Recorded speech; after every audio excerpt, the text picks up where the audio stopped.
Hey, thank you so much for tuning back into another segment here on GEMS podcast. The special guest is Iris Miranda, and here is a bit about Iris. Iris Miranda is the host of Firefly by Iris Jeanette, a podcast that is mission is to inspire women all around the world who want to migrate or immigrate to the United States. She is also the founder of We Support Group, an online marketing solution for business. She is an Amazon bestseller author, motivational speaker, and has a master's in business administration and a doctorate in law from Concord Law School. In her personal life, she is a mother of 8 and have lived in many countries. Now she is dedicating her writing and message to motivate and help women on their journey to find a fulfillment life when making the transition to migrate to a new country or city. And today we're going to learn about all aspects of being an immigrant woman. So without further ado, please welcome Iris Miranda to GEMS Podcast. Hello, hello. Thank you so much. Thank you. My pleasure, Iris. And I had the pleasure of being on your show not that long ago. So now it's an honor to switch roles and interview you. So before we dive into our subject for the episode, I definitely want to connect with you on a personal level so the audience gets to know you a little bit better. And I do that one to two ways. One, we could do an icebreaker. Or two, we could play a rapid fire 10 question game. What are you in the mood for? Let's do the rapid. Let's do Okay, that. That sounds fun. here we go. We're playing rapid fire with Iris and Genesis. Question number one. If you could go anywhere in the world, money was no option. And here's the kicker, they're not flying back to your home base for this time. Where are you heading? Japan. Question number two. If you could hop in a time machine, go back, and give your younger self a piece of advice, what would it be? Don't worry about anything. Question number three. Favorite color? Green. Question four. Favorite food? Rice and beans. Ooh. Question number five. Where are you from originally? Arecibo, Puerto Rico. Nice. ¿Habla español? Sí. Sí, yo hablo español más o menos poquito. Yo quiero estudiar mucho. Qué bien, lo haces muy bien. Gracias. Six. As a mother, what is one piece of advice you would give to new mothers?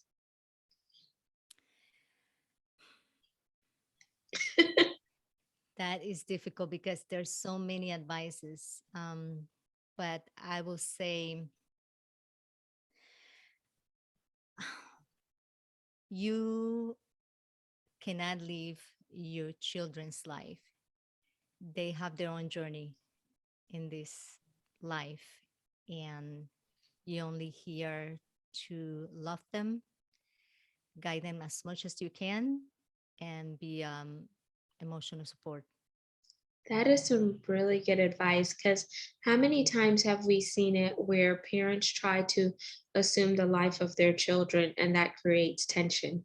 Yes, or make them do what they wanted, the career that they want, not the Yeah. career that the children want. So yeah. Oh, that's an intense subject.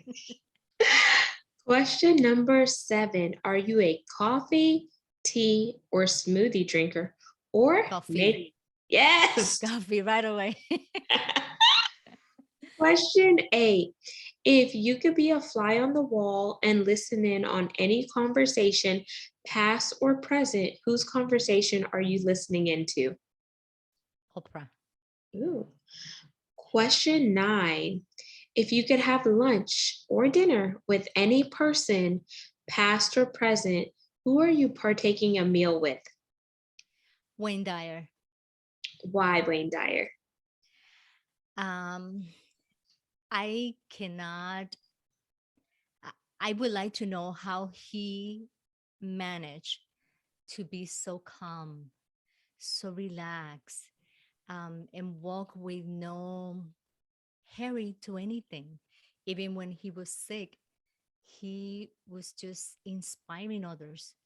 I hear very little about his illness until he died because that was not his subject. His subject was about walking in peace, motivating, sharing his message. Yeah, definitely Wayne Dyer. And question number 10. This is the pass or play question. And here are the rules. If you pass, our roles are reversed and you get to ask me a question. If you play, I ask one last question. So here we go. Do you want to pass or play? Play. Okie dokie. So if you could recreate any significant moment in your life, what would it be and why? Can you repeat that question again? If you could recreate any significant moment in your life, what would it be and why? My first childbirth, Ooh. because that was the moment where I actually really understood what love was about. I have a very different idea about love until I had that baby in my hands. Uh, the way that I love her, it was with such an incredible power and magnitude that I can do. I could have done any. I mean, there was nothing in that moment that was more important than her. Oh, that's so beautiful. And that's like a priceless moment. No one can pay you to have that moment because that experience is unique, especially whenever you Yes, have multiple children, because every childbirth is different. definitely. Yes. So thank you for playing a rapid fire with Genesis. Do do do do do do. We're I like segueing. it. That was fun. Man, I always love the games because you get some amazing answers and everyone is different. So now we're gonna jump into being an immigrant woman and the complexities of it, as well as your passion and drive for helping other women who are immigrants or women who want to migrate. So, what made you focus on this as your passion? First, let me share a little bit of me, who I am, so the story makes sense. I moved to Puerto Rico from Puerto Rico when I was 16 years old. My mother was the one that made that decision, so it was not my choice. I wanted to stay in Puerto Rico with my friends. It was just I was going to my senior year, so imagine it was a very difficult situation for me. I hated to be. We moved to New Jersey, Jersey City, New Jersey. I didn't like the town. I didn't like the school. It was completely different for me. Thanks goodness that at that moment the educational system have the program that it was a bilingual program. So children that do not speak English, they were able to be in a bilingual class where it was translated in Spanish and English. That program do not exist anymore. But at that moment, I was hating the decision that my mother made to move us to United States. But then with time, I understood that she was doing it for the best of all of us. We were living in Puerto Rico in a very uh, difficult town. It was um, it was kind of like a project, but in Puerto Rico, there was a lot of drug activity and a lot of crime, and she wanted to get us out of there. So once I get to New Jersey at 16, I get married, excuse me, at 18. And at 18, I have my first child. So there I moved from New Jersey to New York, and we moved to Freeport, Long Island. We were in Long Island, New York for, I think it was 10 years. From there, I moved to Colombia because my ex-husband was Colombian. And even though that country was Spanish speaker country, for them to understand me and for me to understand them was difficult. The way that they speak was different, the food that they eat was different. Then I come back to United States, get divorced, married a military guy, and moved to Spain. Of course, there's many things that happen, a lot of different situations. I get divorced and marry someone else. But to make the story short, I ended with a military guy, moved to Spain, from Spain moved to Japan, from Japan moved back to United States. And that's where I realized how difficult and how much um, adjustment you have to do when you move from one place where's your comfort zone to another one. A lot of people assume that immigration have to do with your legality, how legal you are in the country. If you have a green card, if you don't have a green card, if you're legal or illegal, or if you're a tourist or not. But it have very little to do with that. It do not have to do with the legality of you being in that country. Yes, that aspect will make it more complicated or easier for you, but it don't have to do with that. It have to do with the fact that you now are moving from your comfort zone and going to another one where you don't know the Yes. language, you don't know the food, you don't know the people, you don't know your corner. You miss your family sometimes. I miss my family when I went to Spain. And again, like I said, even though that those two countries, Colombia and Spain, they speak Spanish, they speak very different Spanish than what I do.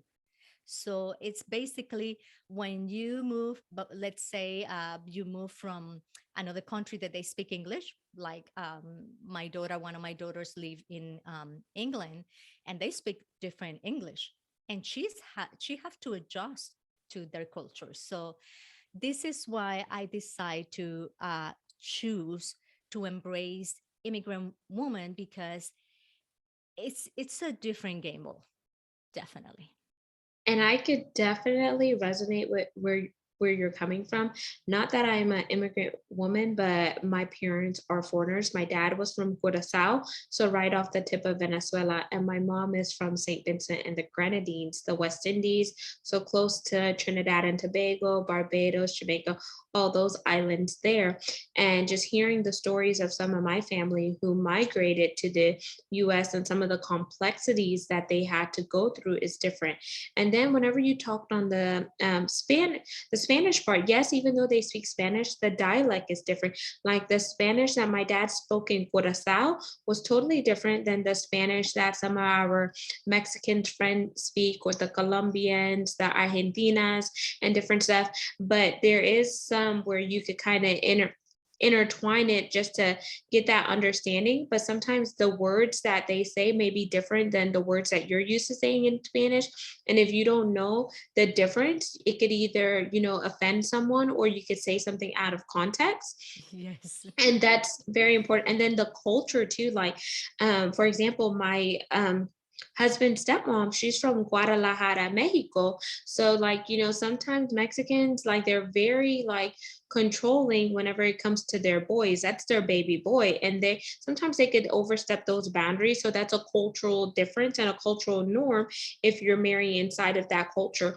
Or like the Caribbean culture, like sometimes if there are conversations where an adult is talking to you and you may not agree with what that adult is saying, they want you to say yes, because it's Respectful. offensive, yes, disrespectful for you to go against what that adult is saying. Even though we're both adults and we have diverse thoughts and opinions, I think you should be able to voice it. But you have to understand like what region you're in, how does that culture behave, what are the norms and different stuff. Even food, the smallest thing with foods, like I have some Asian friends, and if you don't eat the food, they think it as offensive, even though you may be full and you may have ate Yes. before you go there. So it's different things that we have to be mindful of whenever you migrate to a different country, or you're an immigrant, or you have people that are a part of your world and culture, but they're from a different background. And I think without understanding that, then there's always going to be a gap in the bridge. Yes. Yes. Definitely. So, what are some of the challenges that you had to overcome whenever you were migrating to those different cultures and countries? I think the most difficult, I'm gonna say, challenge, or the biggest challenge, was the communication. Communicating is the key for any relationship, whether you're gonna go and find a job, whether you're gonna find another boyfriend or a husband, or you're going to just communicate with, with people in general. Communication. I give you a good example. When I was in Japan, my job I have to travel all around Japan. It was very difficult to find in the internet something in English, even if Google could translate some of those pages. So for me to go and get a train to go to X or Y city, I needed to find some Japanese that can help me out to find a train, and it was difficult. It was very difficult to actually perform my job, to get on time, to do the things that I needed to do. So I think communication was one of the biggest challenge. And in my book, I just published a book. It's in Spanish, not in English yet, but in my book, which is called Floreciendo en otras tierras sin perder tu acento, which means flourish, flourishing in another land without losing your accent. What I'm Ooh. what when I say about your accent, is not really the way that you speak. It's just so you don't lose who you are. And most of the time, when we wanted to learn another language, we want to imitate that um, local person. We want to have the same accent, and we criticize ourselves so much. And that judgment, that self judgment, it prevents us from trying, for going and speak out, to make friends, to get a social life, to find a job. We cut ourselves short and think that we cannot get that job that we want or that we deserve because we don't speak like, in, let's say now in the United States, I don't speak English like an American. I don't have the accent like an American. So let me not go and apply for this job. I think communication was one of the biggest challenge for me to overcome. I needed to find my voice. I needed to find the way how I can express who I was, because inside of me, I knew that I have a lot of talents and I have a lot of abilities and I have a lot to offer to the community, to the new community that I was joining. But I did not dare to, because I was afraid they're not going to understand me. They're going to laugh at me. And one of the things that I find that is very interesting is that actually the people that were Puerto Rican were the one that laugh at me, not the Americans. They were the one that hear me and start laughing and start saying, what are you talking about? But Americans actually like the accent. So you see, that was something that it was created in my mind, thinking that, oh, they're not going to accept me. But it's actually the opposite. People did accept my accent. They like the way that I speak. Even when sometimes I don't find the word, they appreciate that I am trying and that I'm making an effort. So I think that was one of the biggest challenge, communication.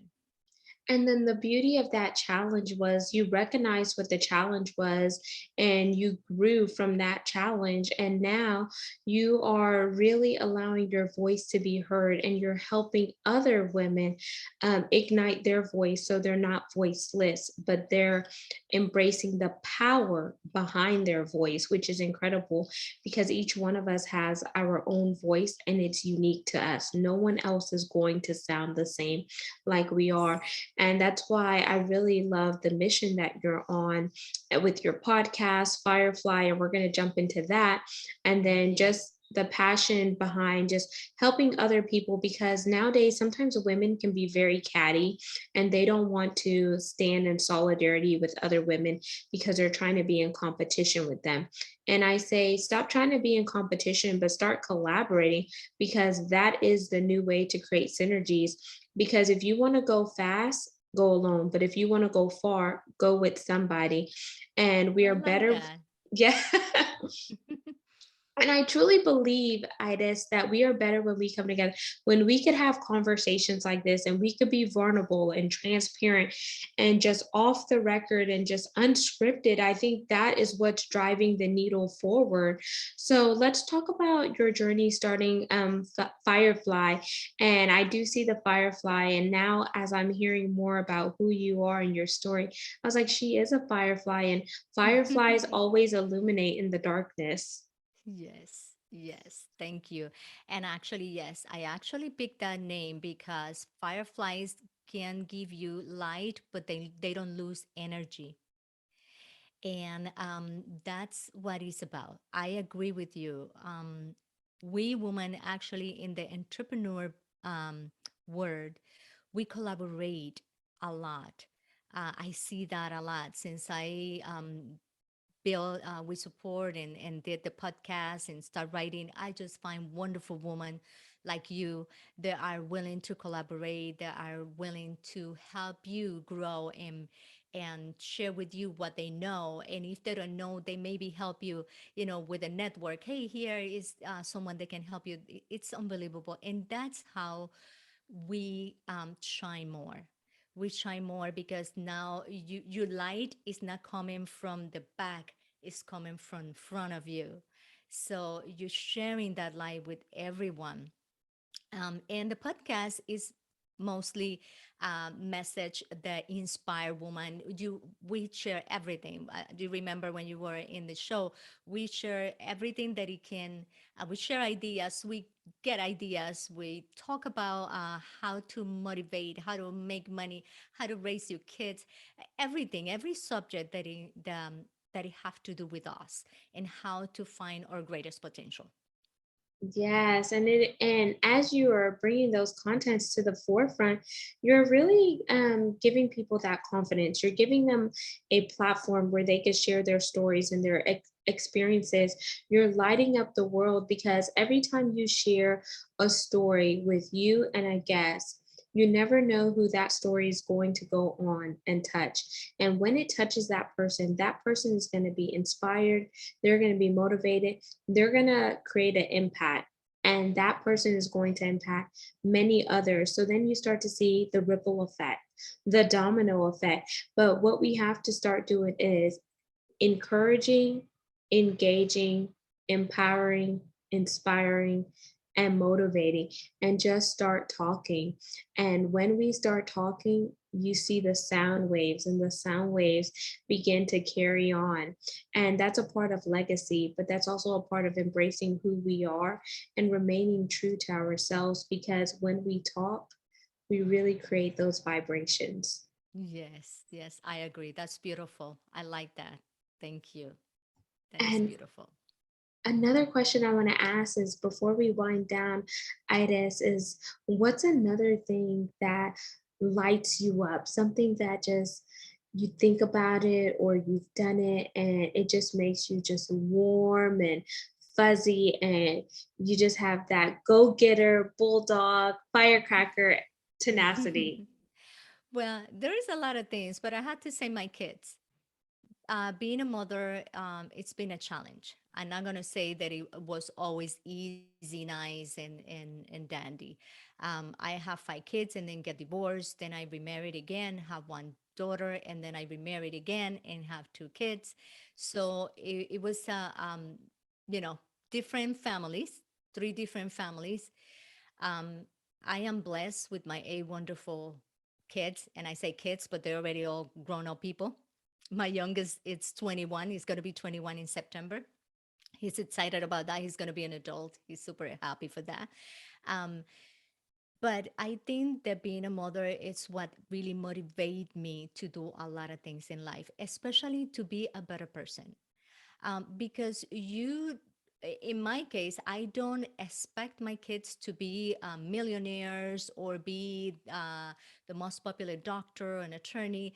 I want them to be happy. I want them to be good people, people that can bring something to society. And in order for me to provide that for them, I have to be that person.